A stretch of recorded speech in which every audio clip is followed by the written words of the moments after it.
Hi hello, welcome back to my channel.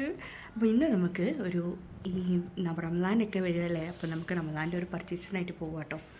അപ്പോൾ പോത്തീസിലാണ് പോകുന്നത്. അപ്പോൾ പോത്തീസിലൊരു പർച്ചേസിനായിട്ട് നമുക്ക് പോകാവേ. അപ്പോൾ നമുക്ക് പോയിട്ട് വന്നാലോ. മാമ പോയിട്ട് വരാവേ. അടുത്ത സെറ്റ് ഓഫ് പൂക്കൾ വന്നിട്ടുണ്ട് കേട്ടോ നമ്മുടെ ഈ ബഗൈൻ വില്ലയിൽ.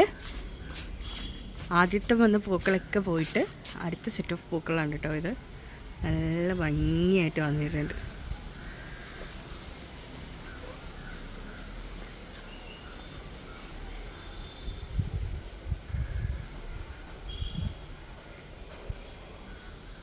നോമ്പ് പിടിക്കുന്നുണ്ട് ഇപ്രാവശ്യം ഉറപ്പായിട്ടും? എത്ര നോമ്പ് പിടിക്കും? 30 നോമ്പ് പിടിക്കും. കാണാട്ടോ. വെറ്റോ? വെറ്റൊന്നുമില്ല. പോവാം. പോത്തീസിൽ സാധാരണ ഒരുപാട് നേരത്തെയൊക്കെ ഞങ്ങൾ തുടങ്ങുന്നതാണ് പർച്ചേസൊക്കെ. പക്ഷേ പ്രാവശ്യം നല്ല ലേറ്റായിപ്പോയി.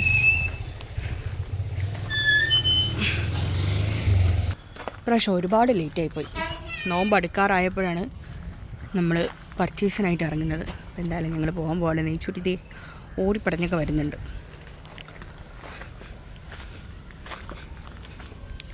അപ്പോൾ ഇനി നമുക്ക് പോത്തീസിൽ എത്തിയിട്ട് കാണാം കേട്ടോ.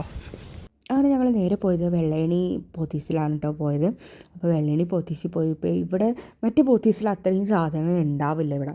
പിന്നെ ഞങ്ങൾ ആ സമയത്ത് ഭയങ്കര റഷ് ടൈമാണ്, ഭയങ്കര ട്രാഫിക് ആയിരിക്കും അവിടെ പോയി കഴിഞ്ഞാൽ. അതുകൊണ്ടാണ് പിന്നെ ഇവിടെ വന്നത്.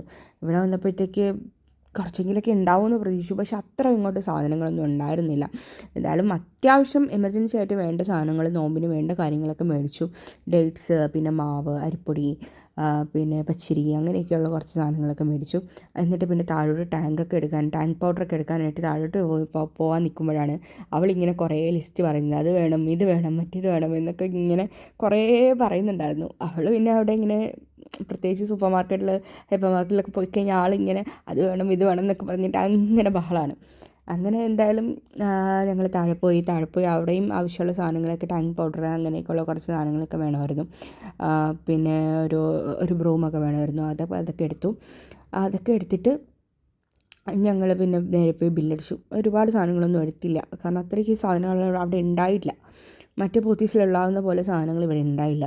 അപ്പോൾ അത്യാവശ്യം എമർജൻസി ആയിട്ട് വേണ്ട സാധനങ്ങൾ മാത്രം എടുത്തിട്ട് ഞങ്ങൾ നേരെ വീട്ടിൽ വന്നു. പിന്നെ ഇത് പിറ്റേ ദിവസമാണ് കേട്ടോ. പിറ്റേ ദിവസം ഞങ്ങൾ വീട് ഡീപ്പ് ക്ലീനിങ്ങിനുള്ള പരിപാടിയാണ്. ചിലപ്പോൾ അടുത്ത ദിവസം ആയാലും നോമ്പ് എന്നുള്ളൊരു പ്ലാനിലാണ് ഡീപ്പ് ക്ലീനിങ്ങിനായിട്ട് ഇറങ്ങിയാൽ. എന്തായാലും നാളെയാണ് നോമ്പ്.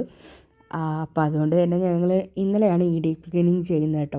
അപ്പോൾ വീട് ഡീപ്പ് ക്ലീനിങ്ങിനായിട്ട് ഞങ്ങൾ എല്ലാവരും പാടെ, ഇപ്പോൾ ഞാനും ബ്രദേഴ്സ്, അമ്മ, അപ്പോൾ ഞങ്ങൾ എല്ലാവരും പാടെ ഒത്തുപിടിച്ചിട്ടാണ് ഡീപ്പ് ക്ലീൻ ചെയ്തത്. അപ്പോൾ എൻ്റെ പരിപാടി പൊടിയടിക്കലായിരുന്നു.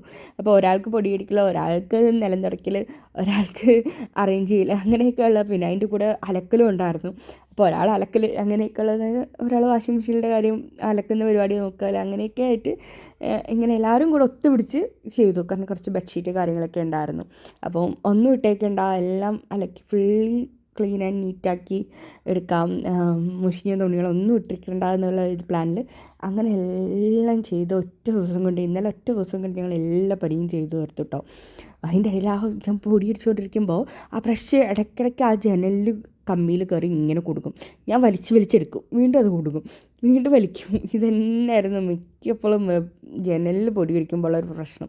അപ്പോൾ എന്തായാലും പൊടിയടിക്കൽ പരിപാടി അങ്ങനെയുള്ള കാര്യങ്ങളൊക്കെ ചെയ്തു. ഇന്നലെ മൊത്തത്തിൽ ഞങ്ങൾ വീട് മൊത്തത്തിൽ ഡീപ്പ് ക്ലീൻ ചെയ്തു. പിന്നെ എൻ്റെ റൂം കുറച്ചൊന്ന് റീഅറേഞ്ച് ചെയ്തു.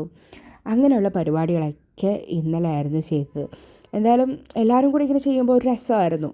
നോമ്പ് വരുമ്പോൾ പിന്നെ അതൊരു രീതിയാണല്ലോ. നോമ്പിന് മുന്നേ നമ്മളെ വീട് ആദ്യം ക്ലീനാക്കുക. നമ്മൾ നോമ്പിന് പ്രിപ്പയർ ചെയ്യുന്നതിൻ്റെ ഫസ്റ്റ് പ്രോസസ്സ് അതാണ്. നമ്മളെ വീട് ക്ലീനാക്കുക. അയ്യോ, നോമ്പ് വരാൻ പോവാണ്, വീടൊക്കെ ക്ലീനാക്കണം, ഇത് ക്ലീനാക്കണം എന്നൊക്കെയുള്ളൊരു വെപ്രാളമാണ്. പിന്നെ മമ്മയുടെ വാർഡ്രോബാണിത്. മമ്മയുടെ വാർഡ്രോബൊക്കെ ഞാൻ വൈപ്സൊക്കെ വെച്ചിട്ട് ഇങ്ങനെ മൊത്തത്തിലൊന്ന് തുടച്ച് കാര്യങ്ങളൊക്കെ എടുത്തു. അപ്പോൾ അങ്ങനെ പിന്നെ പൊടിയടിച്ചു.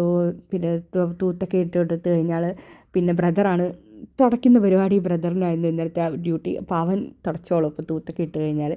അപ്പോൾ അതൊക്കെ ഇങ്ങനെ ചെയ്തു. അങ്ങനെ അതൊക്കെ കഴിഞ്ഞ് മമ്മയുടെ റൂം ഇങ്ങനെ സെറ്റാക്കിയെടുത്തു. ബെഡ്ഷീറ്റൊക്കെ വിരിച്ച് ഫുള്ളി സെറ്റാക്കി ഇത് ഇങ്ങനെ ആക്കി എടുത്തു. ഇതായിരുന്നു മമ്മയുടെ റൂം. ഇതിൻ്റെ ഇടയിൽ എൻ്റെ കുഞ്ഞുമ്മ വന്നിട്ടുണ്ടായിരുന്നു. കുഞ്ഞുമ്മ വന്നപ്പോഴത്തേക്ക് പനങ്കിഴങ്ങില്ലേ, പനങ്കിഴങ്ങ് അവിച്ചതും നമ്മുടെ പണ്ടത്തെ പുളിമുട്ടായില്ലേ, ശരിക്കും പറഞ്ഞാൽ നൊസ്റ്റാൾജിയ അടിച്ചു. പണ്ട് മദർസയിലൊക്കെ പോയിട്ട് വരുമ്പോൾ അവിടെ നിന്ന് ഇങ്ങനെ കടയിൽ നിന്ന് മേടിച്ച് ഇങ്ങനെ കഴിച്ച് വരുന്നൊരു ഫീല്, അയ്യോ ഇത് കണ്ടപ്പോൾ അതാ ഓർമ്മ വന്നത് ശരിക്കും ഈ പുളിമുട്ടായൊക്കെ കണ്ടപ്പോൾ. ഈ പുളിമുട്ടായി എത്ര പേര് കഴിച്ചിട്ടുണ്ടാവും എനിക്കറിയില്ല. ഇപ്പോഴത്തെ കുട്ടികളൊക്കെ ഇത് കഴിച്ചിട്ടുണ്ടോ എന്നറിയില്ല, ഇപ്പോൾ ഇവിടെയും കാണാറില്ല. ഇത് കുഞ്ഞുമ്മ ആറ്റിങ്കര പള്ളി പോയപ്പോൾ അവിടെ നിന്ന് മേടിച്ചിട്ട് വന്നതെന്ന് പറഞ്ഞത്. നൈച്ചൂട്ടീനെ ഇത് കാണിച്ചപ്പോഴത്തേക്ക് അവൾക്കിത് കണ്ടിട്ട് പോലുമില്ല, അവൾക്കിതങ്ങനെ കഴിക്കണമെന്നോ ഒന്നും അറിയില്ല.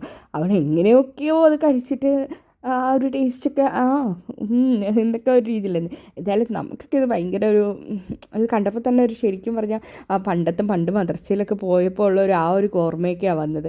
പണ്ട് മദ്രസയിൽ പോകുമ്പോൾ വാപ്പച്ചീൻ്റെ അടുത്ത് നിന്നൊക്കെ ഇങ്ങനെ പൈസ മേടിച്ചിട്ട് പോകും, പുളിമിഠായി മേടിക്കാനും ഉപ്പിലിട്ടത് മേടിക്കാനും ഒക്കെ മേടിച്ചിട്ട് പോകും. ഇത് കണ്ടപ്പോൾ ശരിക്കും പെട്ടെന്ന് അതാ ഓർമ്മ വന്നത്. എന്തായാലും കൊച്ചുമ്മ വന്നപ്പോഴത്തേക്ക് ഇതൊക്കെ കൊണ്ടുവന്നു. കൊച്ചുമ്മ നമ്മൾ വീട് കയറിയിട്ട് വന്നിട്ടില്ലായിരുന്നു, അങ്ങനെ വന്നതാണ്. അപ്പോൾ വന്നപ്പോൾ ഞങ്ങൾക്കൊരു ഗിഫ്റ്റൊക്കെ കൊണ്ടാണ് വന്നത്, ഒരു ബിരിയാണി പൊട്ടൊക്കെ വാങ്ങിയിട്ടൊക്കെയാണ് വന്നത് കേട്ടോ. അപ്പോൾ അങ്ങനെയാണ് വന്നത്. നയിച്ചു അതങ്ങനെ കഴിച്ചുകൊണ്ടൊക്കെ നിൽക്കുമായിരുന്നു. എൻ്റെ റൂം ഇത് ഇങ്ങനെ സെറ്റാക്കി എടുത്തിട്ടുണ്ട്. അപ്പോൾ ഈ വീഡിയോ ഇത്രയേ ഉള്ളൂ. അപ്പോൾ വീണ്ടും കാണാം. ബൈ.